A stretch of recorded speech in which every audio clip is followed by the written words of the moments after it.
The Dragon Matchmaker by Temperance Quill, Chapters 1 through 10. Chapter 1. Anka. The carriage bounced and swayed as it rolled along. I felt tired and sore after days in the cramped space, but I dreaded my destination more than I hated living on the road.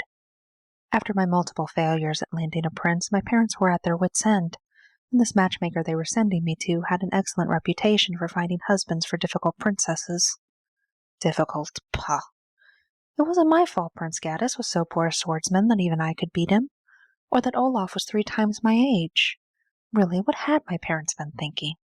A shudder coursed down my spine at the memory. The tip of a spire poked over the tree line. We were almost there. The trees thinned as the environment around the carriage turned from forest to field. Before us rose a modest castle sporting a single keep surrounded by 4 walls.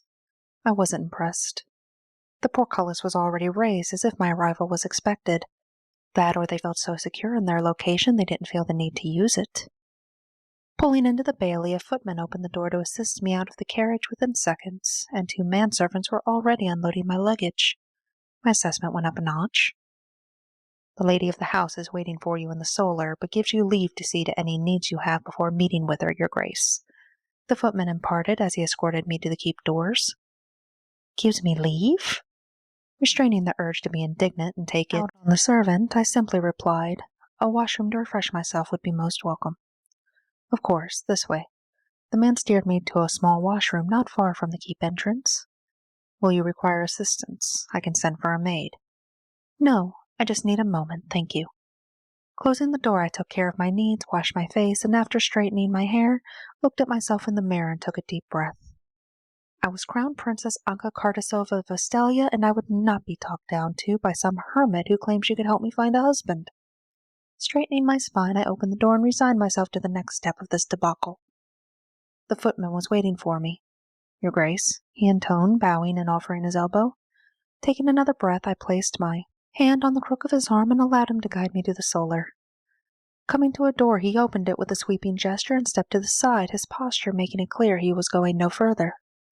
Stepping into the room, the first thing I noticed was how bright it was, a rounded wall made of glass allowing the midday sunlight to brighten the room.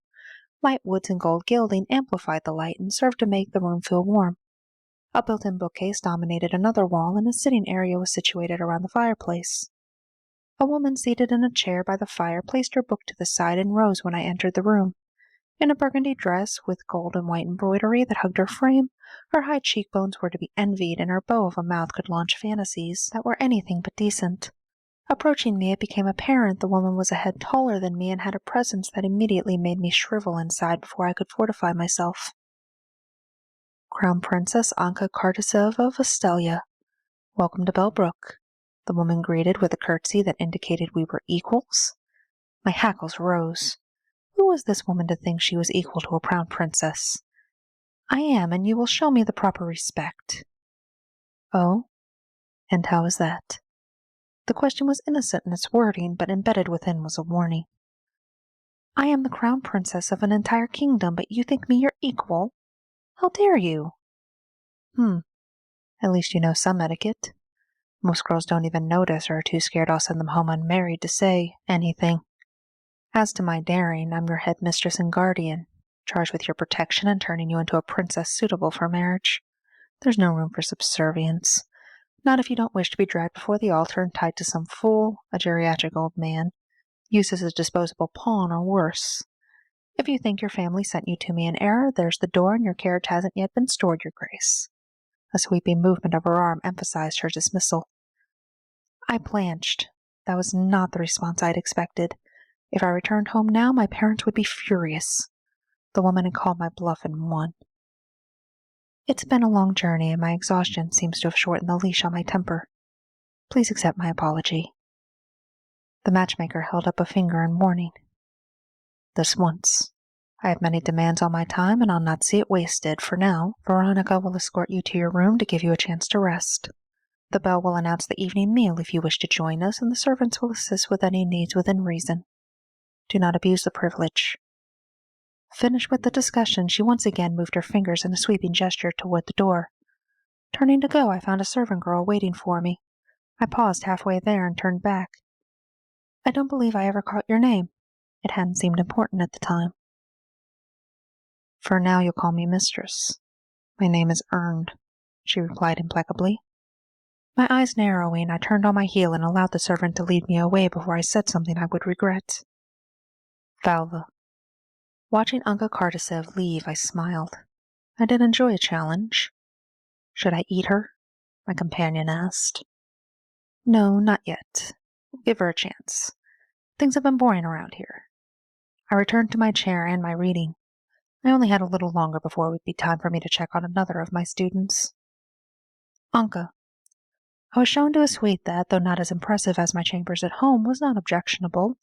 The bed looked luxurious and comfortable, the floor was layered in plush carpets, and intricate tapestries hung on the walls. A fire was already blazing in the fireplace, and steam from the washroom indicated a warm bath had been drawn. Despite her arrogance, the headmistress seemed to know the expectations of her guests, at least. Sending the girl away once I was undressed to my shift, my eyes were all for the bed. However, I couldn't stand the thought of going to sleep covered in travel grime, so I forced myself to the washroom. The bath was artfully carved from a solid piece of marble, and the temperature of the water was close to perfect. Not questioning it, I sunk into the water. Though I was tempted to get comfortable and soak, the bed was a siren's call at my back. The dry clothes were plush and soft against my skin as I dried off, and I found a clean gown in the armoire. Crawling under the feathered duvet, it took a matter of minutes for sleep to take me. Chapter 2. Anka. The ringing of a bell caused me to crack my lids. Was it time for the evening meal already? It felt as if I had only just closed my eyes. There was a knock at my door. Apologies, Your Grace, but the mistress wanted to know if you would be joining the evening meal. Raising my head with a groan, it took a moment for the war between hunger and sleep to determine a winner. I'll join the meal. Send someone to help me dress. Begrudgingly, I pulled myself from the warmth of the bed, my body stiff and sore. Yes, Your Grace. I chose which dress I wished to wear and hung it on the partition before going into the washroom to freshen up. I stared at the bath, longingly, but knew I didn't have the time to indulge the way I would want to. Maybe I could instruct the maid to have it filled for when I returned. If I was lucky, I would be able to come up with a reason to excuse myself from the meal early. Leaving the washroom, I found a maid waiting for me. Your Grace, the girl dipped into a curtsy. With the maid's assistance, I was dressed and ready to face the next trial. Have the bath ready for me when I return, I instructed before heading for the door, then stopped when I realized I had no idea how to find the dining hall. This way, Your Grace. Though the girl's expression didn't betray her mirth, I was sure the maid was silently laughing at me. The dining hall was similar to the solar in that it was a range of light browns and golds that magnified the light from the sconces and candelabras, creating a warm atmosphere. A table stretched the length of the room that at a quick count would hold up to 40 people comfortably, though only 5 occupied it at the moment. The mistress sat at the head with 2 women on either side of her. Each looked to be of high birth. I would have to be careful, or I could very well end up alienating a potential ally, or make a powerful enemy. Crown Princess Anka Kartasev of Estelia, a footman announced my presence. Ah, Your Grace. I'm glad you decided to join us. Sit, please. We don't hold with the usual formality when it's just us, Mistress said while gesturing to a seat. Not sure what to do, I made my way to the table where the footman helped me take my seat. I believe introductions are in order. This is Isis of Soros, she pointed to the woman sitting on her right. Her Highness Ivana of Ruvia, gesturing to the woman on her left. Her Highness Dina of Lituis, and Her Grace Giselle of Kerith. Giving a polite acknowledgment to each royal, though only Giselle was of similar rank, and I had no idea if Isis even possessed one, a quickly provided bowl of soup saved me from having to participate in any awkward discussion. Scrutinizing the other women while enjoying the seasoned soup that warmed my tired bones, I tried to get a sense of them. Where Giselle had the forthrightness expected of a high royal, Dina sat quietly and withdrawn. Ivana seemed to be the socialite of the group, often leading the conversation by introducing topics that made me wonder how she got her information in such a remote location. I couldn't get a read on Isis at all, as the woman sat quietly and didn't participate in the dinner conversation. I found out today that Pranin and Trovin have gone to war. It seems their treaty didn't hold, Ivana informed the table during the main course. Poor Miriam, she had such high hopes. My dear, why didn't you mention this sooner? Mistress asked, a hand pressed to her chest as Isis rose to her feet and left the room. I just did. I have it on good authority that Miriam is being treated well by her in-laws despite the failure of the treaty. But that could change at any moment. You really should have said something sooner, Mistress chided. What does it matter? There's nothing to be done about it, I asked. Perhaps, perhaps not. But that's a lesson we'll have another day. Speaking of which, you have the rest of this evening to get your bearings and recuperate from your journey, but we begin your lessons first thing in the morning. Lessons? What lessons? I thought you were to match me with a husband. Everyone at the table laughed, even quiet Dina chuckled behind her hand. Is that what you were told? Oh no, dear, I'm much more than that. Any twit can match two people together and claim they would make a good marriage. It's my job to shape you into a proper wife and queen. And what makes you qualified to say what kind of wife and queen I will make? I demanded, rising to my feet in indignation. Amusement wiped away, Mistress warned. This is the second time today you've addressed me with disrespect. I would not recommend doing it a third. In another life I was the Dowager Empress of the Celestia Empire. My line still sits upon that throne, and my descendants are married into other royal houses all over the world. There was a time when I could take a kingdom the size of Estelia and crush it beneath the boots of my armies. And I have neither the time nor the patience for a spoiled brat who thinks herself worthy of that title of queen when it's more likely she'll be dragged off to the executioner. Throughout this, Mistress neither rose from her seat nor raised her voice, her cold, direct delivery enough to bring me crashing onto my seat. An empress? The Celestia Empire? Who had my parents sent me to? I believe that puts any question as to my qualifications to rest. Now, I shall take my leave and wish all of you a good night. She calmly rose to her feet and glided from the room. It took me a moment to catch my breath and for the room to stop spinning. Getting on the wrong side of the headmistress on your first day probably wasn't wise, Ivana quipped. She's tactless, but she's not wrong, Giselle agreed. Why in the world is an empress working as a matchmaker? It was the only question that kept swirling through my mind. Can you think of anyone more qualified? She ruled the Celestia Empire for over a decade before her son came of age and took a wife. As to why she would, who knows? Maybe she was just bored. Whatever her motives, her methods work, and that's all I need to know. The room fell into an awkward silence. If you'll excuse me, I think I'll turn in for the night. I fled the room as fast as my dignity would allow. Valva. Entering my chambers, I went straight to a mirror hanging on the wall. Show me Miriam, I commanded. The mirror's surface shimmered until it reflected a woman riding on horseback through a forest, two men riding on either side of her. Isis? I have her. We told her the marriage wouldn't work, Isis grumbled. We both know she had no choice. She was trying to be the dutiful daughter, and if she hadn't and the war began, they would have blamed her for it. You humans and your rules. No matter, I'll have her soon, and she'll be back before dawn. I entrust her safety to you, my friend. I had every faith that my companion would bring Miriam safely back to Bellbrook. That taken care of, my mind shifted to Anka Kardashev. It was clear her family had failed to inform her exactly where and to whom she was being sent. There were only a few reasons I could think of why they would do that, and none put the princess in a flattering light. But I would try to withhold judgment till I got to work with her tomorrow. Chapter 3. Anka. The morning dawned far earlier than I would have liked as I woke to the sound of bells. Though not as tired or sore as I was yesterday, I was still moving slowly to avoid painful twinges. Someone had drawn a bath for me, and I wanted to praise Bellbrook's staff. A maid arrived with breakfast while I soaked, and helped me dress before leading me to the solar where Mistress was waiting, sitting in the same seat as yesterday with a book in her hands. Thank you, Victoria, she addressed the maid as she placed her book to the side and rose to her feet. Mistress, the maid curtsied before leaving the room. With her hands behind her back, Mistress circled and scrutinized me in a way that made me feel like a horse up for auction. Well, it's not your looks that are keeping you from enticing men.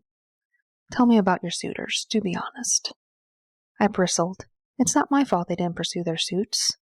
Convince me. Mistress folded her arms over her chest. Stomping my foot, I began my defense. Prince Gaddis sulked away just because I was a better swordsman. Olaf was 3 times my age.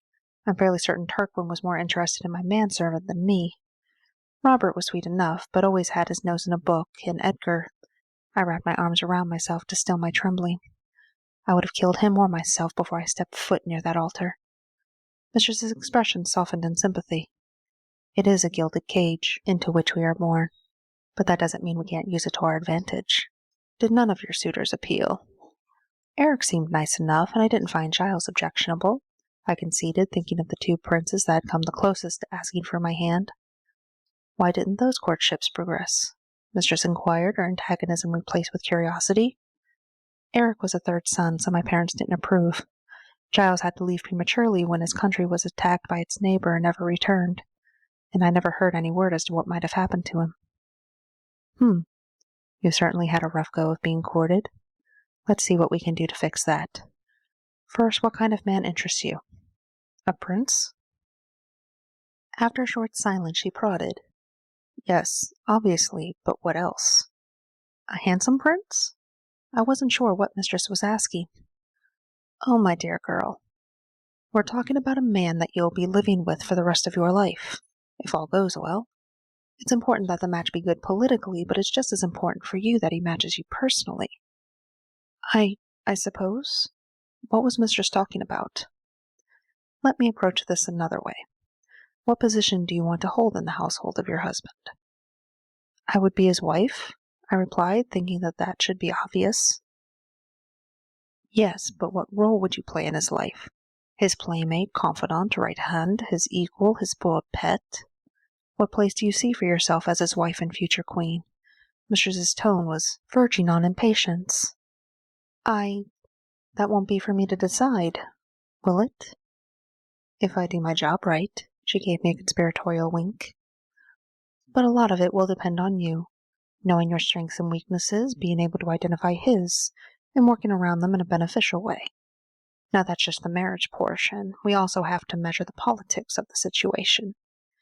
Even if you can foster feelings of affection in your husband, those feelings won't matter in the end if his family and country turn against you.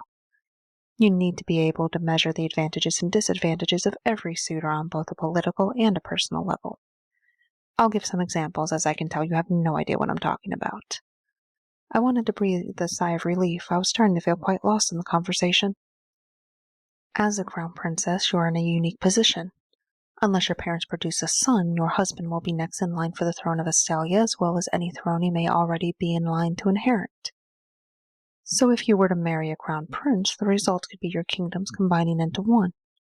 However, there could be factions in either kingdom that, for a variety of reasons, would be opposed to that kind of unification. Or a faction could support putting a different heir on the throne. This could result in assassination attempts on either one of you. More likely in your case, since you're the female of the pair. Wars have been started over less. Should you marry a second son, he will have to be able to accept that his position was granted to him because of his marriage to you, and you'll have to be in agreement on what that dynamic, both in the home and in politics, will look like. That's why your knowing what role you wish to play matters. A woman who wishes to wield power in her own right will never be content being a king's arm ornament. But a woman who merely wishes to read books and see to the children will be happy having to politically spar with nobles every day. So I will ask again, what role do you see yourself playing in your marriage? I've never thought about it. I just assumed I would get married and be queen and live my life. Then it seems that will have to be our first step. Here. Mistress pulled a book off the shelf.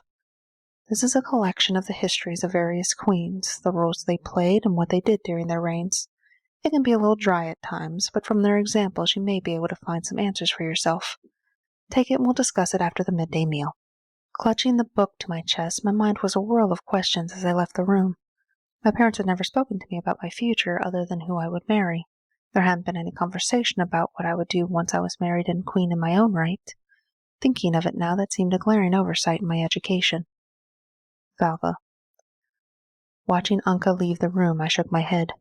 I wished I could say that Anka's situation was unique, but she wasn't the first princess to come to me with no further thoughts on her future than finding a husband. And the few princes I'd worked with were little better. Helpless fatted calves, most of them, at least the ones that came to me. Parents sending me children they'd failed to raise themselves and begging me to fix them. And sometimes they were beyond even my help, as Miriam's situation showed. Speaking of which, it was time to go check on her. Making my way to the suite I had prepared for my failed pupil, I opened the door to find Miriam laying in bed while Katrina, the healer, saw to her injuries. I see Isis was able to retrieve you, though not unscathed, I observed dryly, closing the door behind myself. No, but given they were trying to kill me, I'll not be complaining. Miriam's cheeky response was followed by a winch at something Katrina was doing. Thank you for rescuing me, especially after you told me this would happen. We both know you didn't really have a choice. I approached the bed and sat on the edge to take Miriam's hand. Though it did take longer than I thought it would, I hope Avor didn't treat you too horribly. No, we came to an understanding, until his family decided I wasn't needed anymore. He seemed to regret it when it came time to kill me. I almost think he missed on purpose. Her eyes held a flicker of hope. A hope that would get her killed if I didn't squash it. I wouldn't dwell on it too much, and if you developed any feelings for him, I would try to dispense with them. Attempting to assassinate you, regretful or not, doesn't bode well for any future encounters. Oh yes, I know, it's just, what do I do now? I'm technically still married. Getting that annulled will be easy enough. I think it goes without saying you can't return to your family. They already threw you to the wolves once. I would say you're free to do whatever you wish.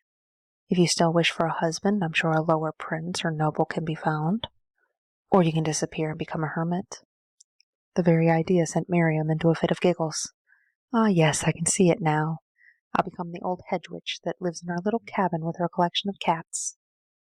I know quite a few princesses that have found that to be a rather fulfilling life, I mockingly scolded. Perhaps, but that's not for me, I think. No, you have far too much spirit for such a life. But no need to make a hasty decision. Heal, rest, and when you're ready, we'll help you. I squeezed her hand in reassurance. Thank you, mistress, Miriam whispered, her lip quivering. Always, child. No pupil of mine will find themselves adrift if I have anything to say about it. Noticing that Katrina was packing up her supplies, I prepared to take my leave as well. Now sleep. There will be plenty of time for the future later. Yes, mistress. Leaving Miriam to rest, I stopped Katrina at the door. How injured is she? The healer fiddled with the strap of her bag. None of the wounds are lethal. In fact, most are rather superficial. I don't think whoever was after her was really trying to kill her, or at least they were giving her a chance to get away. I looked back at the now sleeping Miriam. Good girl. She must have laid the groundwork like I taught her. I'm sure she did, mistress, but... But what? There are signs that she may be pregnant. Well, that complicates things. I tapped my chin with a finger. Lost heirs have a habit of throwing kingdoms into chaos. I haven't given her the elixir yet. Should I? If she wants it. We'll tell her when she wakes and she can make the choice. That decision made, I closed the door and left Miriam to sleep. Chapter 4. Anka. I'd never been much of a reader, and mistress was right about parts of the book being dry, but I found myself so wrapped up in the stories of princesses and queens so much like myself that the midday bell caught me by surprise. How Triska of Ketterthorn took control of her husband's army when he fell in battle, how Halathan of Orthoro tended to her 8 children even as she had to fight to retain the regency when her oldest son became king at the age of 12. And even Winella of Dacaron was notable for creating a string of schools and libraries for all children in her kingdom with her husband's blessing. But it also served to make me feel out of my depth. How could I possibly measure up to women like these? I didn't know how to do any of this. Maybe mistress could help? Putting the book aside, I went to the dining hall for the midday meal. Things were notably different from the mild formality of the night before. Though the center table was still reserved for the royalty and nobility of the residence, tables on the side of the room were occupied by the castle staff. I was struck by pique for a moment, but though I could be a slow learner, I did learn. Mistress had a different way of doing things, and you either accepted that or you left, and she had no care which you chose. She'd made that clear, so, taking my seat at the table, I thanked the maid who promptly delivered my meal. Listening to the other girls chatter as I ate, I did learn a few things. Dina was a painter, apparently, and Ivana was pushing her to let her see her newest work before it was finished. Giselle had recently heard from her family, who was so eager to see her wed that they were vetting suitors even while she was here, something she was none too pleased about. I could sympathize. Isis remained a quiet presence, and mistress hemmed and hawed at the right places but seemed distracted. None of them seemed to pay any mind that servants were dining in the same hall. Things seemed to be going as normal when the sound of a horn reverberated through the castle, immediately catching everyone's attention. Servants abandoned their plates as they left the hall, and mistress and Isis calmly rose to their feet. You girls should see this, mistress declared as she headed for the door. Looking at each other, all 4 of us rose and followed. Exiting into the bailey, I noticed the portcullis was down and the doors were closed and barred. The blaring of another horn filled the air as we climbed the stairs to the battlements. Mistress motioned for us to stay in the gatehouse tower as she positioned herself over the main gate. Who makes such a racket at the gate of my home? I'm Havor of Trovan, and I'm here for my wife, called a man dressed in full plate armor sitting astride a magnificent horse with a full company behind him. "What makes you think she's here?" Mistress asked with a tilt of her head. "She told me once that this was one of the few places she ever felt safe. I know she came here." "And why would she need to flee to somewhere she felt safe?" Mistress asked in a way that should have told this knight how much danger he was in. "Because my family wanted her dead," he admitted, removing his helmet. "Return my wife, now." "So you can finish the job?" "I think not. And if you don't leave now, your family may not retrieve you either." "Look behind me. I have 200 men at my back. How long do you think you can withstand an assault?" "Oh, for quite a while, though getting rid of you won't take long." The knight, no prince, seemed about to say something else when his jaw dropped. Rushing to the door so we could see what was going on, we watched in silence as a dragon the dark red of a ruby climbed over the back of the castle and perched itself over the battlements. Wings spread, it roared, fire belching from its maw. "I would leave, Prince. Now," Mistress ordered with death in her eyes. I couldn't believe what I was seeing. Where had the mistress hidden a dragon? And was she really going to have it kill all those men? "I've given all the warning I'm prepared to give. Leave, or you'll never see home again," Mistress promised, raising her hand as if to signal the dragon to attack. "You can't keep my wife from me," Havor insisted, rather moronically as far as I was concerned. "As long as she's in my care, she'll have all the protection I can give, which is not insignificant. If you ever see her again, it'll be because she desires it." The prince's lips pressed into a grim line. "This isn't over," he promised as he turned his horse and motioned for his company to retreat. Not moving until they were out of sight, Mistress slowly lowered her hand and the dragon took flight with a sweep of its wings, following the retreating men. Turning to us, "I do believe that is quite enough excitement for one day. Back inside now, you all have your lessons to attend to." None of us were brave enough to voice the questions we all had swirling around in our heads. Valva. Once back inside the keep, I sent everyone on their way and headed to Miriam's chamber. Easing the door open in case she was still sleeping, I found her sitting in bed working on some embroidery. "You're awake. How do you feel?" "It's been my mission to move as little as possible. I feel like a patched doll." "Are you going to tell me what had everyone in a tizzy earlier?" setting her embroidery down. "We had a visitor. They had such horrible manners I had to refuse them hospitality." "Havor?" she exclaimed, sitting up before a pained expression found her sinking back onto the bed. "Be easy." I moved to sit on the edge of the bed and place a calming hand on her arm. "He's gone for now." "He's alive?" I cocked my head to the side. "You expected me to kill him?" "Should I have?" "What? No, I don't know." Miriam fell back against the pillows. "Why did he come after me? His country is at war with mine. I'm no use to him." "You'll have to ask him that." Pursing my lips, I probed. "Has Katrina talked to you yet?" "Katrina? No. What does she have to talk to me about?" "There are signs you may be with child. I assume it's Havor's." I raised a brow in inquiry. Swallowing deeply, "It is." Her hand rose to rest on her belly. "I'd begun to suspect, but—" "Does he know?" "No, at least, I never told him." "Do you want it?"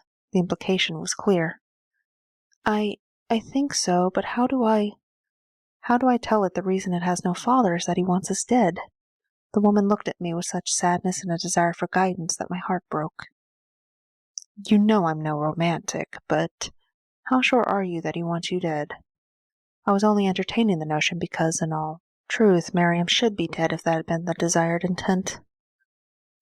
"I would hardly call these the act of a fair and loving husband," Miriam pointed out, gesturing to the stitched lacerations on her arms. "No, they certainly aren't. But that's not important now. What is important is that you rest and heal. The outside world can wait," I assured her, rising from the bed. "Mistress, what if he comes back?" "What do you want me to do?" I don't know." "Then he lives until you do." I gently patted her hand. "Rest," I encouraged. Nodding her head, Miriam took up her embroidery again, the look of concentration on her face more than the pattern warranted. Leaving her to her thoughts, I went to seek out Anka. Chapter 5. Anka. I was reading more of Mistress's book when a knock came from my door. Come in. Assuming it was a servant coming to complete some task or another, I didn't bother to look up. I'm glad you found that book so fascinating, Mistress's voice interjected, causing me to jump and nearly drop the book. Yes. I placed a marker before closing it and gesturing it to the chair opposite me. Join me? Mistress took the offered seat. Has it given you any answers? I couldn't believe after what had just happened this was what Mistress was concerned with. It's been informative. But what was that? I queried, throwing my arm in the direction of the gatehouse. That, my dear, is an example of what happens when things go wrong, which is why it's so important that you learn how to have this say in your future. Miriam had no choice, and that was the result. So what have you learned? But there was a dragon here, behind the castle, and would likely be coming back if it was under Mistress's control, which... How did she do that? A dragon. Taking a deep breath, I can see I'm not going to get anything out of you until this is settled. Yes, I have a dragon guarding Bellbrook, and as long as no one is threatening us or trying to take someone from here who doesn't wish to leave, it will cause no harm. But how? The explanation calmed me somewhat and allowed curiosity to take over. How do you think the Celestia Empire got as strong as it is?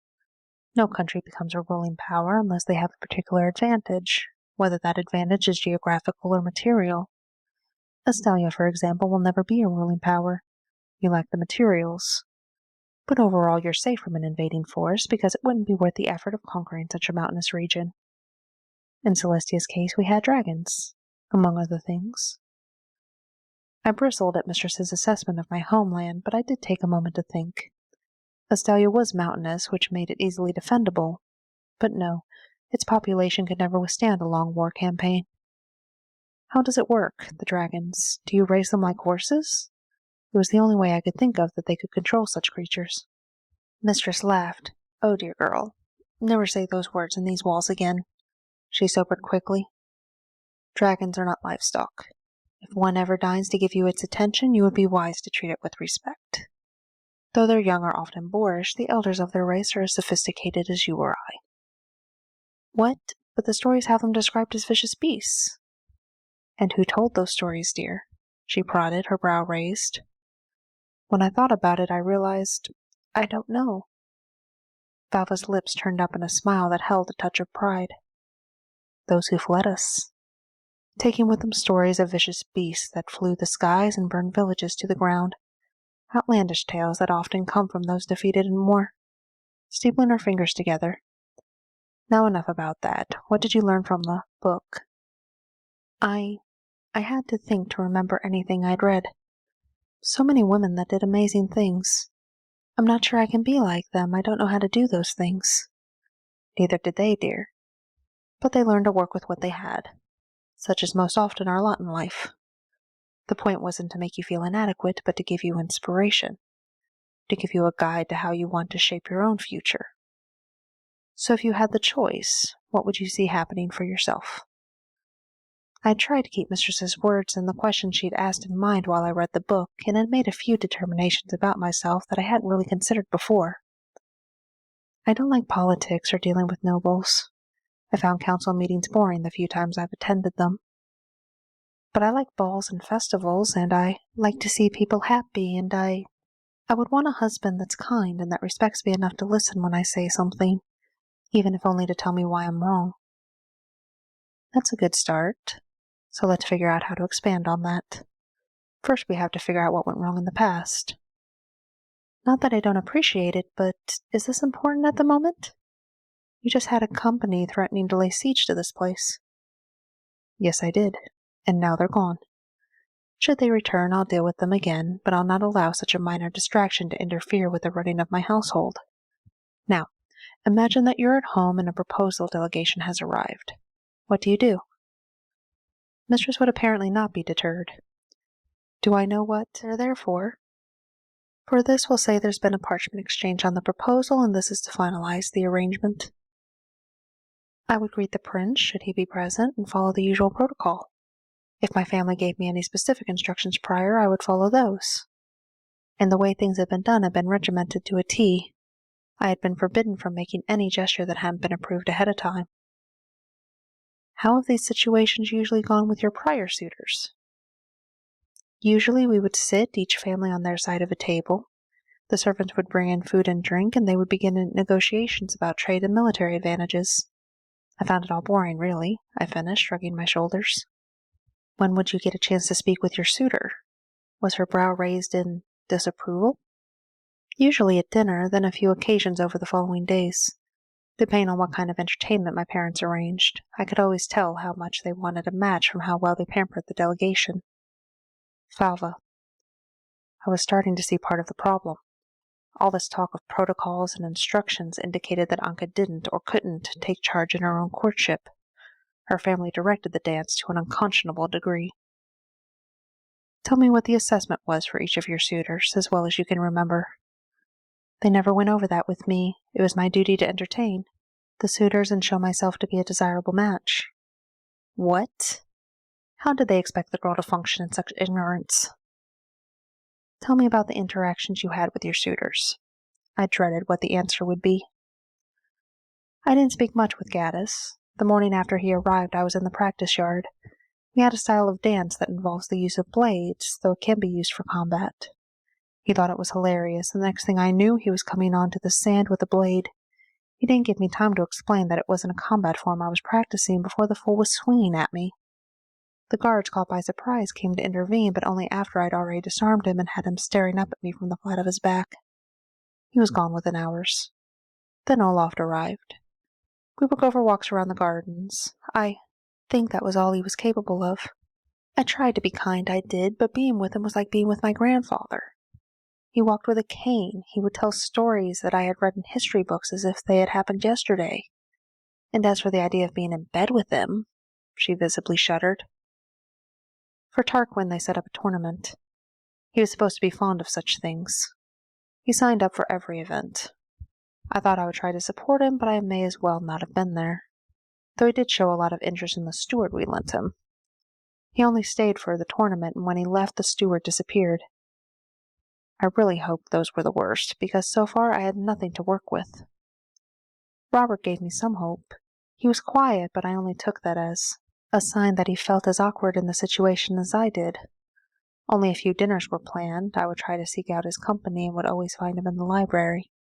The man should have renounced his birthright and joined a conservatory. We would talk, but he was so much more knowledgeable than I, it all mostly went over my head. He left after a few weeks, and I never heard word of him again. Okay, that gave me something to work with. Then Edgar came. There had been no prior contact, he just showed up. But he was sent by one of our neighbors, so we welcomed him. At first everything seemed to be going fine, but there were times when he would say something that would send a shiver up my spine, or a touch that would make my skin crawl. Then he tried to kiss me. I don't know if I would have taken it if I hadn't shouted for the guards. He was thrown out that night. I wasn't sure if Anka even realized that she was rubbing at her arms and had swept her fingers over her neck several times. Maybe it would be worth my time to find out who this Edgar was. And the other two you mentioned, shifting the conversation away from the memories that were so clearly causing her distress. The next to come was Eric. He never had a chance. My parents allowed him entry because he was related to a close ally, but wasn't nearly high enough in succession for consideration. And they made it known in every way possible except for saying it to his face. But his composure in the face of their resistance I found admirable, and we had several pleasant conversations before he took his leave. Then there was Giles. This was the first one that Anka expressed any sign of regret over. He was given all manner of fanfare. There were balls and feasts. We went on hunts and tours. It seemed like he might be the one. Then a missive came and he had to leave. I never heard what happened. My parents said it wasn't our concern. And this was Giles of Gallon. Making a note to look into that, I decided to move on. All right, we'll use Robert, Eric, and Giles as examples. What were the advantages of each marriage politically? I could see the wheels turning in Anka's head. Her parents had obviously failed to instruct her in this aspect of royal life. Robert was the second son of the Haverite family of Dulon. They're to the west of us near the sea, We receive most of our fish and sea goods from there.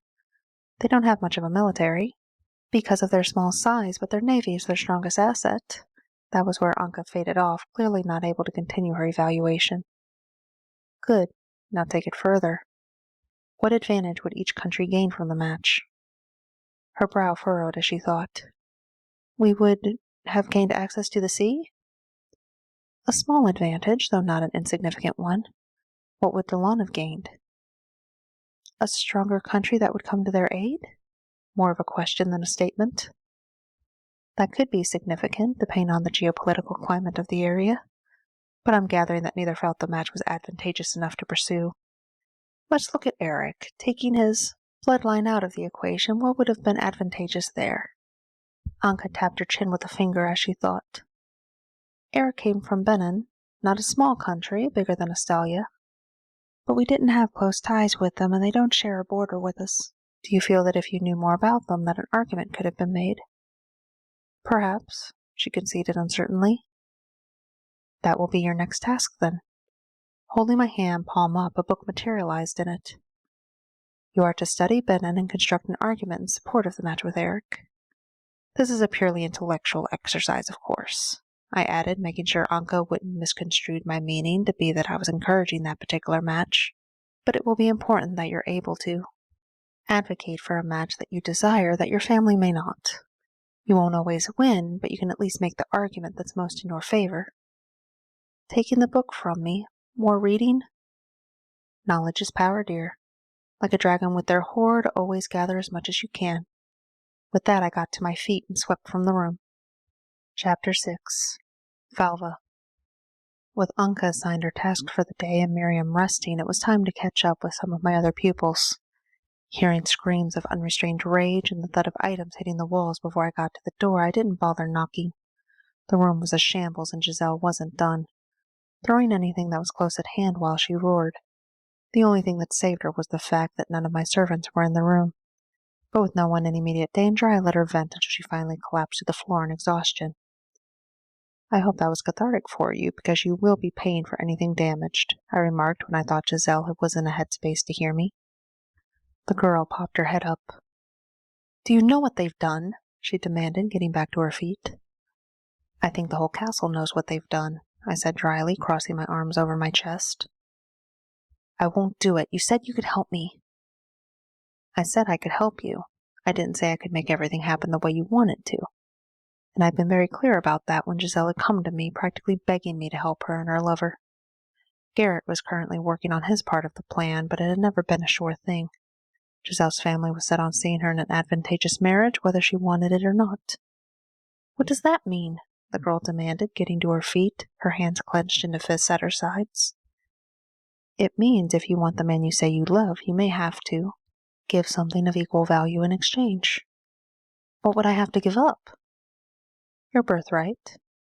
That's the price for most who fall in love with someone not of royal blood. Her jaw dropped. You mean give up everything? You'd still have Garrett. Is he not enough? I didn't think Giselle knew how much rested on the answer she gave. He'd be more than enough, but what of Careth? Her voice softened and she clasped her fingers together in front of herself.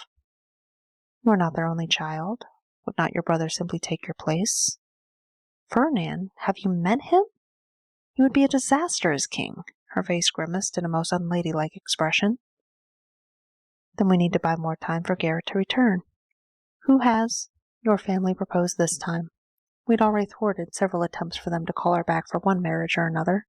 We'd been promising that a match was in the works that they wouldn't be able to equal on their own. My well-earned reputation gave credence to the story. Some Prince Marcus of Caterthon, she answered, waving a dismissive hand. I'm impressed. What? Caterthon doesn't make offers lightly. They must feel Careth is worth the effort, though they do have a habit of absorbing the kingdoms they marry their relatives into. You may want to remind your family of that. Of course, thank you. The girl lunged forward to hug me in an uncharacteristic display of affection before rushing to her desk to write a return missive. Shaking my head, I left Giselle to her task. Outside the door, 3 servants were waiting. She should be fine now. I waved them on. Now for the next piece of business. Hunting Ivana down wasn't difficult. The girl was usually in the gardens or the library when she wasn't pestering Dina, which was something I would have to do something about as well. We had an agreement when you came to me, I began, and Ivana quickly rose to her feet, her bottom lip between her teeth. That you would trade the information you received for sanctuary. Miriam nearly died because you didn't get that information to me when you received it, I accused, stalking Ivana as she backed away. Holding her hands up defensively, she pleaded, I made a mistake. I didn't think Miriam was in any danger, I swear. Now barely a breath separated us. Don't make such a mistake again, or I will give you back to Claudius, I promised. The blood drained from Ivana's face, her hand pressing against her throat. And leave Dina alone.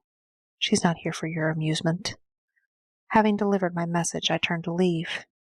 You wouldn't, not really. Ivana's voice was small as it reached my ears. I looked over my shoulder and warned, Don't fail me again. My threat was mostly an empty one, but Ivana wouldn't realize that until I was ready to tell her.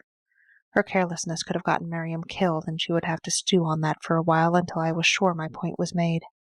Chapter 7. Falva. The rest of the day passed quietly. I was in my solar when a servant came to inform me that a lone man was demanding entrance at the gate. With an intuitive idea of who it could be, I took my time getting there. I demand you allow me entrance, the voice boomed through the wood. Folding my hands in front of myself, I nodded for the guards to open the gate. The double doors had barely cracked when a man squeezed his way through. Of average height with tawny brown hair, he was handsome enough, I supposed, especially with the sword points that were quickly placed at his throat by my men-at-arms. Wisely he froze. Prince Havor of Trevon, I welcome you to Bellbrook. Take him below until I decide what to do with him. Where's Miriam? He was brave enough to demand. Dining to give him a glare, I assured him. She's safe, which is more than can be said for you. Take him. I gestured for the men to proceed. He wisely stayed quiet as they led him off. Making my way to Miriam's chamber, I found her resting but awake. Havor? The girl questioned, trying to rise when she saw me. Don't hurt yourself. I strode to the bed and placed a hand on Miriam's shoulder as I sat on the edge. He's returned alone and unarmed. He's been taken below until you decide what you want to do with him. What I decide? Of course, you didn't think I was going to make this decision for you, and have her blame me the rest of her life? Oh no. No, maybe? Plopping back onto the pillow, she moaned. What do I do? Normally, a swift dispatch would be my suggestion, but... I sighed. He did come here unarmed and alone. Though I'm sure his company isn't far off, it was still a risky action on his part. For all he knew, I would have him killed on the spot. He can't remove you from here against your will, so it might be worth talking to him. If just to call him a bastard and see his face when you order his head removed from his shoulders. Miriam tried to hold back a laugh. Mistress, that's horrible. She took a calming breath. I want to talk to him, but I also don't want to see him again. Is that because you're afraid of him or because of what he might say? Does it matter? It's an important distinction. To be afraid of him means that he's a threat to you in every way and must be treated with the utmost hostility. To avoid what he might say means that you're afraid of how he could affect your current perception. One is an instinctive search for safety. The other is a fear that the world may not be how you perceive it and a useless exercise in denial. I gave Miriam as long as she needed to mull that over. Taking a deep breath, she nodded. I want to talk to him. Then I'll arrange it. I patted her hand and rose from the bed. Making my way to the cells below Bellbrook, I found the prince agitated but unharmed. I wanted to do something about that, but resisted the urge. When he noticed I was there, he strode forward and took hold of the bars that separated us. Where's Miriam? I wouldn't bring her anywhere near here in her condition. But she wishes to see you, heaven knows why. I gestured for the guards to remove him from the cell. Remember your manners, Prince. If I feel you're a threat to her, I won't hesitate to eliminate you. Bringing him to Miriam's chamber, he was positioned a safe distance from the bed and restrained to the spot. With a gesture, I banished the guards from the room. The chamber filled with their silence as both struggled to not be the first to speak. Why did you come here? Do you hate me that much that my escape is unacceptable to you? Miriam finally broke the quiet, a tremble in her voice that broke my heart. Havor jerked in his restraints. Hate? How could you think I hate you? I thought we understood each other. So did I, until you tried to stab me. I missed. And the others? Trying to push herself up, she gestured to me. Without a word, I helped her to sit on the edge of the bed and pulled back her sleeves to reveal the lacerations that decorated them. Havor sucked in a breath. They were supposed to let you go. What? I made an arrangement with the night watch. I would chase you away, and when you escaped from the castle, they would stay silent. They didn't. I see that. His hands clenched into fists, his breathing getting heavy. They were working against the peace up until the end. It sounded as if he'd been about to say something else, then changed his mind at the last minute. He inhaled deeply. My father's dead. I'm now king of Trovid in all but name. What? How did he? I killed him, along with the rest of them. The war is over. You can come home, he told her, choking on the words. How? Why? Miriam was barely able to get the words out, her hand pressed to her chest. Conquering Panem was always their ambition, not mine. I wouldn't have agreed to the marriage otherwise. I hoped, but he wouldn't hear a reason. His words trailed off as he seemed to lose the ability to speak. Pushing herself to her feet, Miriam stumbled forward and wrapped her arms around him. I'm so sorry, she murmured. He tried to return her embrace, but his restraints kept him from doing so. Will you come back? The words held the deepest of prayers. She can make that decision once we confirm your account, I decreed, moving to help Miriam back to the bed. Moisture lined her lashes, and she had a hard time breathing as she settled back down, and it wasn't all from emotion. I would send Katrina to check on her. Calling the guards back, I gestured for them to return Havor to the cells. Once he was gone, Miriam asked, Do you think he's lying? I always assume someone's lying, but remembering his reactions during the conversation, I don't think so. That or he has the acting skills of a troubadour. Miriam laughed. I want to say he's a horrible actor, but you're not sure you really know him. I understood the feeling well. Yes. It doesn't matter. I'll know the truth soon enough. You rest and I'll send Katrina to check in on you. What if he's lying? That will be for you to decide. I leaned down to kiss her forehead. Your future is yours now. Leaving the room, I went directly to find Ivana, who was huddled in the library, and jumped at my approach. Your chance for redemption has come. I briefly outlined what Havor had said. Find out the truth of it. Yes, right away. She immediately put down the book she was reading and moved to dash out of the room. And Ivana. My words stopped the girl in her tracks. I would not give you to Claudius. I never should have said that. Scaring the girl with her worst fear had been wrong of me, and I could admit when I was wrong. But be more vigilant in the future. Others' lives depend on it. Yes, thank you, mistress. Clasping her hands in front of herself and bowing her head, she left the room as fast as her feet could carry her. Leaving Ivana to do what she did so well, I returned below. Dismissing the guards, I made my way to Havor's cell. This time he was sitting on the cot, his head leaned back against the wall. His eyes shifted sideways to look at me as I approached the bars. Has my fate been determined? Not yet. But I thought I would be generous and see if there's anything about your story you would like to change before the truth is uncovered. No. He closed his eyes. Good. Because if I find out you're lying, and I will find out, I won't have it be said that I didn't give you the opportunity to come clean before I fed you to the dragon. That had his eyes snapping open to look at me. My only response was to smile before turning on my heel and leaving the dungeon. Chapter 8. Valva. Havor had graced the dungeon for 2 days when a knock came on the door of my solar. Come, I called, flipping to the next page in my book. Cracking the door, Ivana stuck her head inside. Mistress? she said with hesitation, still on edge from our prior discussion. Come, what have you heard? I've received word from Trovan. The prince has led a coup and taken the throne.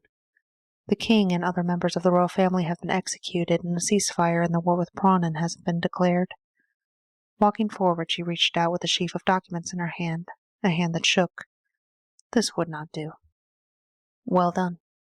I took the papers, ignoring my disappointment that Havor had told the truth. Setting the documents to the side, I folded my hands in my lap. Sit. Mistress? Sit. Gesturing to the chair across from me. I knew it was time that certain things were said. Slowly, reluctantly, Ivana sank into it. Almost a year ago, you came to me looking for safety in exchange for your connections. At the time, I saw you as a useful tool, but events are coming to their conclusion. You can't put off confronting Claudius much longer. Time wears away loyalty, and those who support you won't wait forever. Jerome has told me that you've been excelling in your sessions. Ivana had been tensing tighter and tighter as I spoke. Are you sending me away? Her hands clenched the armrests. No, but you can't afford to dally. If you are too afraid to confront him directly, stab him in the back, poison him in his sleep, I don't care. But if you don't seize power soon, the chance will slip through your fingers, as will vengeance for your father. And you lose your useful tool. Her bitterness was sharp as a blade. Steepling my fingers together, I was determined to say this correctly, especially after the numerous ways I'd failed to appreciate who and what Ivana was. Not entirely. I didn't understand the importance of the position you represent, and you provided quite the education. Royalty often overlooks those at the bottom of the hierarchy. It's a hole that someone like you fills. It's a valuable thing, and I hadn't given it the respect it deserves. But just as having the wrong royal in a position of power causes suffering, so does having the wrong one in charge of a kingdom's underground. Claudius is the wrong royal and needs to be dethroned. You declare that you would be the one to do so. Her head sinking, Ivana's small voice murmured, I'm not ready.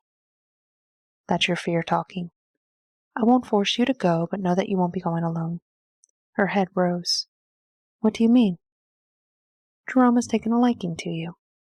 He'll be accompanying you and lending you his skills when you leave, as will Darcy. The expression of astonishment that overtook Ivana's face was a test of my control as I tried not to smile. I would mourn the loss of both servants, but Ivana needed them more. They're coming with me? She squeaked. I nodded. I send none of my pupils into danger alone if I can help it, and they were both quite eager. Ivana licked her lips. Your pupil? I thought I was just a pet. Rising from my seat, I approached and pressed my hand against Ivana's cheek to make sure she was looking at me. I don't teach pets. I teach royalty. And I think you will be one of my proudest achievements, Princess of Thieves. The words were a lie. Ivana had come so close to being a failure, not because of the girl herself, but because I had been too arrogant to consider her worth my attention. Thankfully, I realized my mistake before irreversible damage had been done. Moisture brimmed in Ivana's eyes. Impulsively, she rose and wrapped me in an embrace. Thank you, she whispered so quietly I had to strain to hear her. Patting her on the back, you've made life interesting, and that's not something I get to say very often. Off with you now, my day's work is just beginning. Yes, mistress. Ivana dropped a curtsy worthy of any blood royal before darting from the room, her normal exuberance seemingly restored. Carter! Knowing the guard was near enough to hear me, I shouted, Bring the boy! Turning my back, I returned to my chair and picked up the documents Ivana had brought. Havor soon stood before me, this time unchained. I motioned for the guards to leave, and Havor shifted around in confusion as they left the room. Not so worried about me this time? He quipped, holding up his unbound wrists. Don't get too confident. The chain were for Miriam's. Protection, not mine.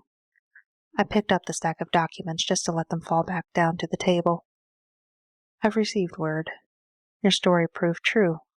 You're the future king of Trovan, provided you make it back there in one piece. A rather bold move, especially being the second son. You executed your father and older brother. Plus an uncle and 2 cousins. Mustn't forget them, his hands clenched into fists. Indeed. And are we to believe it was all for love of Miriam? My voice was flooded with skepticism. Havor scoffed. I care for her, but not enough to order a slaughter. There was no winning a war with Prawn. We would both have been destroyed and thousands of lives would have been lost. And did you make this decision on your own? What do you mean? How many advisors, nobles, and generals supported your decision? It's one thing to commit regicide, it's another to retain power afterward, especially if those you'll rely on to keep things running didn't agree with the act and plan on driving a knife in your back at the first opportunity. Plenty disagreed with the war. There was no potential gain in it. They may be clutching their labels and wagging their fingers in public, but secretly they're relieved. The prince sounded confident enough I was almost inclined to believe him. And you thought one of the first acts you should make as king was to leave and chase after your errant wife? A contradiction of the intelligence he displayed in carrying out his coup. The Parliament knows what I wish, and even now carrying out my orders.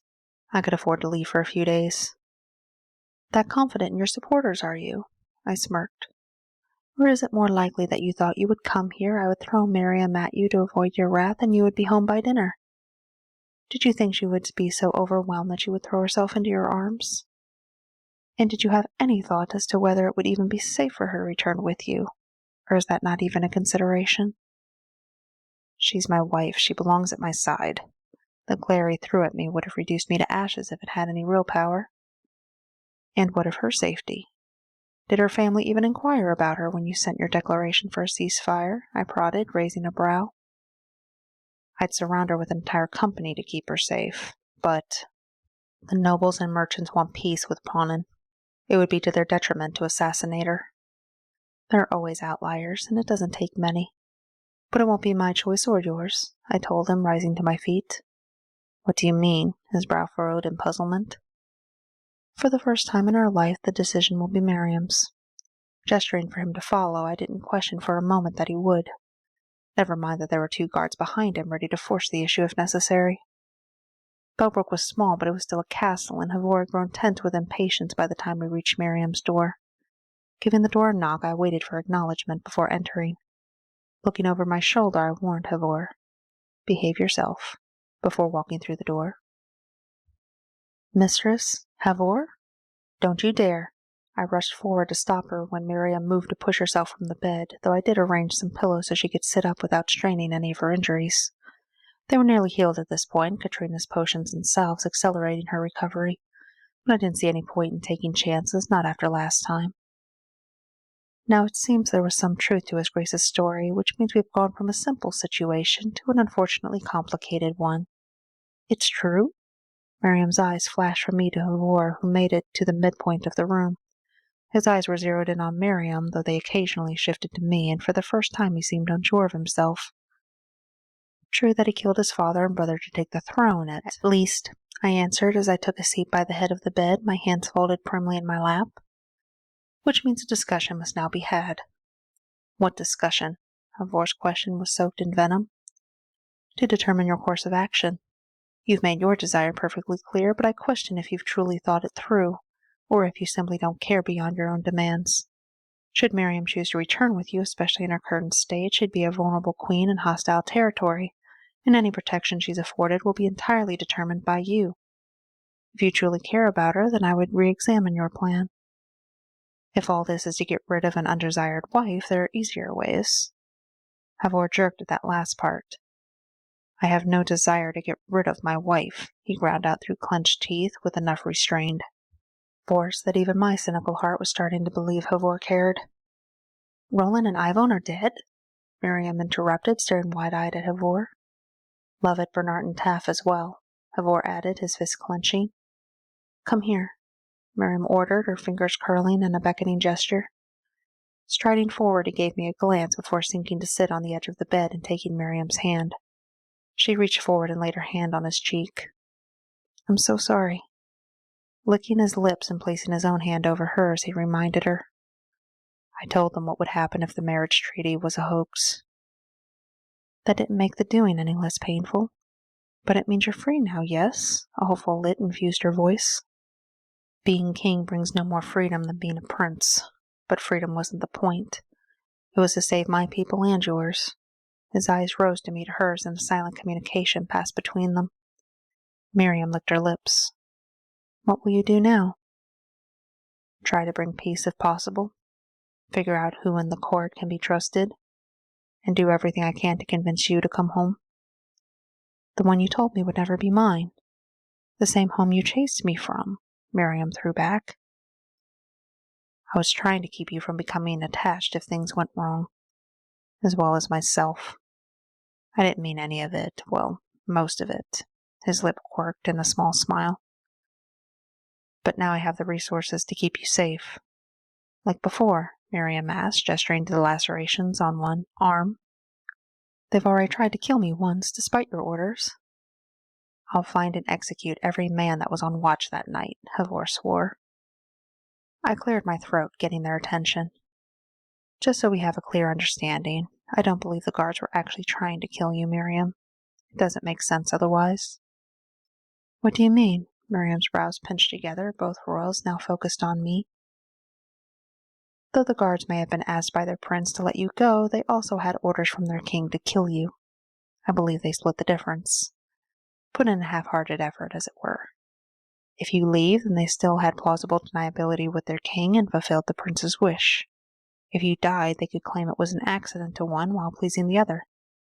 Either way, they won. It's one of the few explanations of why you're still alive that makes any sense. I'll still see them on spikes, Havor began. No guard would go against their king for the sake of a second son. I would suggest putting aside that rage and be glad you seem to have enough influence that gave her a chance, I recommended. Are you saying that now, with the king gone, they'll be loyal to him? Miriam questioned. Not at all. Just providing a different perspective of the event, though the fact that they gave his request any consideration at all is enlightening. Regardless, my father's no longer around to give those orders. Havor returned his gaze to Miriam. Do you not want to come with me? Miriam's lips twitched. If the man I see now is the man I would leave with, I would in an instant. But you're a man of many faces, Havor Temerite of Trevon, and... Miriam gave me a fraught look, and I didn't have a definitive answer to her silent question. That tended to happen when situations got emotional, and I hated it. This must be your decision, the one you won't be able to take back, so be sure you're ready to face the potential consequences. Miriam nodded, placing a hand over Havor's. I want to be safe, too, both for myself and... Pulling Havor's hand, she placed it over her stomach. I have more than myself to think about. Eyes widening, they flashed between hers and where his hand rested. Are you sure? He asked, choking on the question. It was confirmed a few days after I arrived, Miriam admitted, watching his reactions closely. I'm to be a father? Removing his hand from her grasp, he ran them through his hair and rose to his feet to begin pacing, then stopped in the middle of the room. You have to stay, the declaration ripped from his throat. And why is that? I demanded. He'd made the right choice as far as I was concerned, but I wanted to hear his reasoning. He made another round of the room before sitting on the bed again and taking Miriam's hand. I had hoped you would come with me and we could restore the peace between Pronan and Trovan together, but this... He placed his hand against her stomach again. It changes everything. I'll do it alone. I'll make Trovan safe for you both. Wetness brimmed in Miriam's eyes as she moved forward and wrapped her arms around Havor. Thank you, she whispered so quietly I almost didn't hear it. I could give Havor credit for looking to me for permission before wrapping his own arms around Miriam, clenching her close. I'll make it safe for you to come home, he vowed. Rising from my chair, I moved to leave the two alone, confident enough that Havor meant Miriam no harm, but I still gave both guards a meaningful glance before I left, just in case. Chapter 9. Falva. With that settled for the moment, I had other pupils in my care to see to. I'd given Anka the task of learning all she could about her nearest neighbors and the bloodlines of each of their royal houses, something that should have been a basic part of her education, which her family had apparently felt was unnecessary. Morons. It appeared that Anka's entire education had been focused on teaching her how to handle domestic affairs. She knew how to run a castle and treat visiting dignitaries. She even knew some tax law and financial skills for the purpose of bargaining and maintaining finances, along with a smattering of other skills, all related to the running of a royal household. And though those were valuable skills, together they did little more than make her a glorified maid. I was just thankful I hadn't had to have the birds and the bees conversation with her. I'd had to a few times in the past, and though I was competent, the conversation always felt awkward. Really, what were these parents thinking? But that assignment meant Anka was practically living in the library these days, so she was easy to find, her nose buried in a book and a stack of paper on the side table that she seemed to be taking notes on. Coming up behind her, I snuck a peek at what she was writing. It seemed to be a list of names with countries and attributes written beside them. Husband shopping, was she? Well, that was the logical conclusion from what she'd been asked to do. I also noticed that most of the selections were marked as second sons. What was Anka thinking? Stepping back so I was positioned at Anka's side, I spoke. Quite the busy bee you've been. Anka was so absorbed that she startled at being addressed. She did seem to get sucked into her work. Mistress? What have we learned today? I inquired, taking a seat in a nearby chair. I've done all of Astalia's close neighbors. That didn't take long, really, as I already knew most of them. But I hadn't realized how many other countries were beyond our borders. What do you have there? I gestured to her list. No point in letting her know that I'd been snooping. I thought as I went through the bloodlines I would take note of potential husbands, at least with the information that's available, she answered, biting her lip, avoiding eye contact. Tell me about them and what appeals to you, I commanded, folding my hands in my lap. Nothing much about them specifically, as heirs to thrones tend to be betrothed at a young age. There weren't many available, so I focused more on second sons. That and that sort of match would mean I could stay home instead of moving to an unfamiliar country. From there I tried to determine what each country would bring to such an alliance. And what did you find? I prodded when she fell silent. Anka had proven to be quite the contradiction over the last few days. Her bratty demeanor came across as arrogant, but it had proven to be a defense mechanism to hide a rather significant lack of self-esteem. Though her family had taught her to take on the attitude of a confident royal, they'd insulted her intelligence and capabilities at every turn. Not a rare happenstance by any means, but a frustrating one. Reaching over, she took hold of her notes and laid them on top of her book. I know this may not be accurate, Anka's explanation trailed off as she smoothed out the paper. I'm interested in your thoughts, not the accuracy of the information, I assured her in an effort to take the pressure off. She nodded her head. Olaf was from Diatola. I thought if he was a reflection of his family, that maybe there was potential there.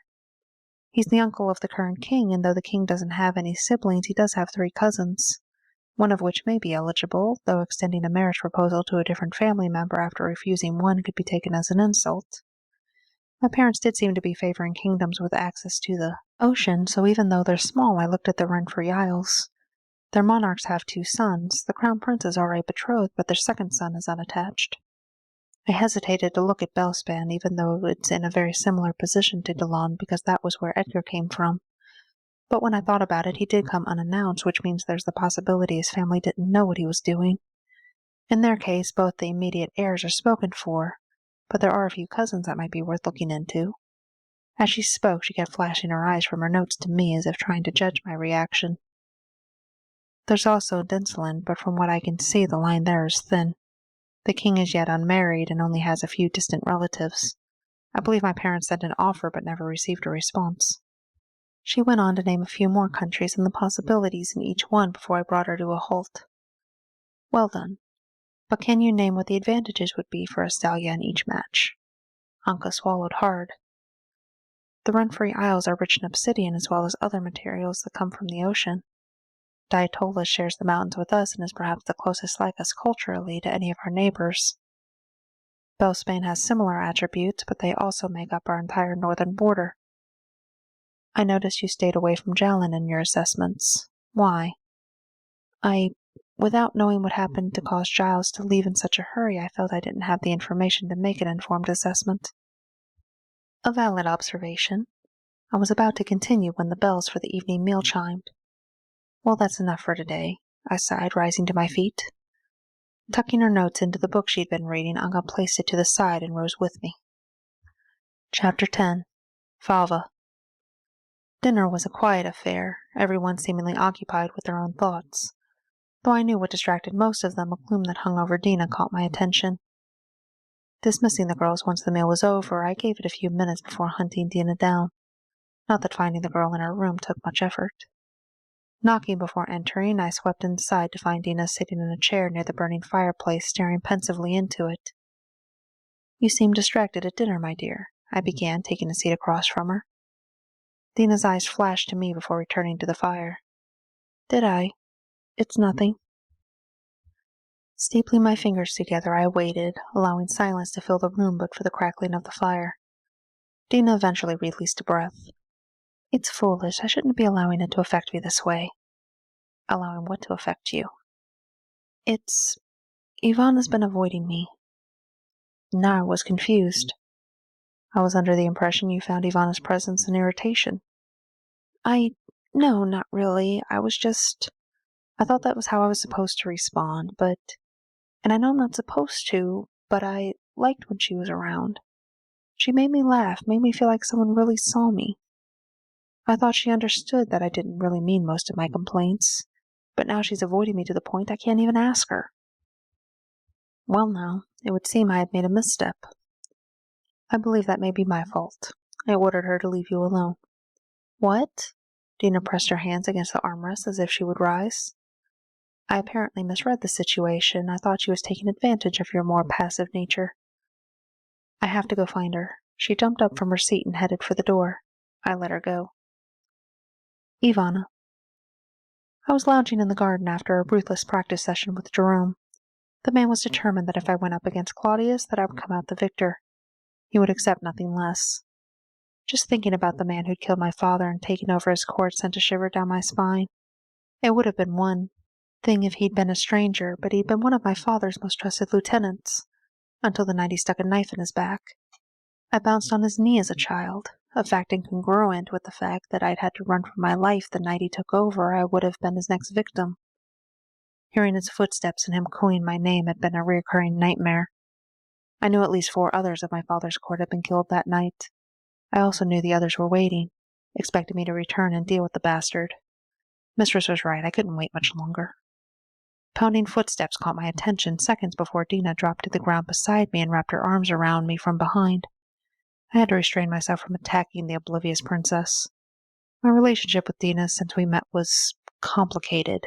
None of them knew that I wasn't a real princess. It was probably a good thing that Mistress had ordered me to stop interacting with her. Our friendship was a lie, and when I left it would hurt the soft-hearted girl to learn the truth. "What are you doing?" I drawled in as bored a tone as I could manage. I went to remove Dina's hand so I could walk away, but the princess unexpectedly refused to let go. "I just talked with Mistress. She told me what she said. I explained to her it was a misunderstanding." "It doesn't matter. She was right." I got up, forcing Dina to release me. "I'll be leaving soon, and we'll probably never see each other again. No reason to get too attached." "What? You're leaving?" The girl looked crestfallen. "When? Where?" "Soon. Back to Rovia before I'm wed. Mistress believes she's tamed the wildness in me enough that I should be able to appeal to potential suitors." I gave Dina my back and moved to leave. Dina's brows pulled together as she scowled. "I know you're not part of the Ruvia royal family." I spun on my heel. "What?" "Lituis is Ruvia's neighbor. You think I don't know the bloodline well enough to know that you're not in it?" How long have you known?" "Since the day we met. But I figured you had your reasons for keeping your identity hidden." She placed her fists on her hips. "So are you going to tell me the real reason why a thief is hiding in a finishing school for royalty?" "What are you talking about?" I took a step back. "How did Dina know who I was?" "The tattoo on the back of your shoulder. I had to double-check, but I knew I recognized it. It's the mark of the Bandit King of Ruvia." "And how long have you known that?" "Since a few days after you arrived. We were in the bath and I saw it."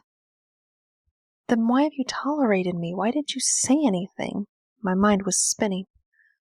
"Because I was trying to figure out what was going on. Especially when you chose me to focus your attention on. I thought you'd somehow tricked Mistress into believing you were royalty for some kind of scheme, but it eventually became obvious she knew exactly who you were, and I'd begun to find you rather endearing. I figured as long as I kept my eye on you, I could enjoy your company. Until I figured out what you were up to and stopped you, but you never did anything." "Because I wasn't here for a con. I was here looking for sanctuary," I exclaimed, running my fingers through my hair. "Sanctuary from what?" Her brow sunk in puzzlement. It doesn't matter. It's not an issue for a princess. Turning on my heel, I was ready to leave, done with this conversation. Is it because of who killed the Bandit King? She needled, stopping me in my tracks. I looked back over my shoulder. How did you... He caused as much trouble in Lituis as he did in Ruvia. Word of his death reached our court. But what does he have to do with you? I couldn't stay still, pacing back and forth on the path, muttering things it was probably best no one heard. Ivana, if that's even your real name, what is going on? You couldn't just leave well enough alone, could you? You have no idea what you're meddling with, Dina. I snapped at her, restraining myself from lunging forward and shaking her. Then explain it to me, the princess demanded. I snarled with frustration. I'm the Bandit King's daughter.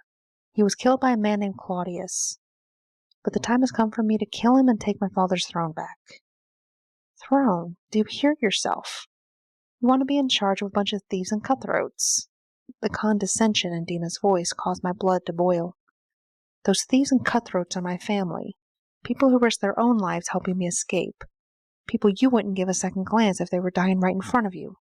Dina took a step back at my vehemence. And this is what you want? To be hunted the rest of your life for what? To be known as the Bandit Queen? Better a queen among bandits than a peasant under a queen's boot, I sniffed in reply, turning on my heel to leave, until Dina lunged forward and grabbed me by the arm. Wait, this isn't how I wanted this to go. Leave it alone. We come from two different worlds, Dina. At least I know never to set foot in Lituis. Though I may have to leave Ruvia, too, depending on what you decide to do. Or you could abandon this and come with me. Join my court, Dina offered with a lick of her lips. That was not something I expected to hear. And leave my father's murder unavenged? Leave his court in the hands of a monster? And what about after that? After you kill this Claudius? She asked, looking through her lashes. What do you want, Dina? I took a step closer. I want you to leave this behind. I want you to come home. With me. And what makes you think that's something I want? I was torn between wanting to chase Dina away and wanting to close the few feet between us. Because you wouldn't have spent 1 second with me if you didn't feel even a hint of the same thing for me that I do for you. She laid it out plainly, giving me a direct stare that held something that echoed back. Releasing a pent-up breath, I muttered, "Bratty princess," then took Dina by the hand and pulled her down the path while calculating which of our rooms was closer. Written and narrated by Temperance Quill. Edited by Editing with Elizabeth. Video made on Canva. Ad-free versions available on Patreon for as little as $1 a month.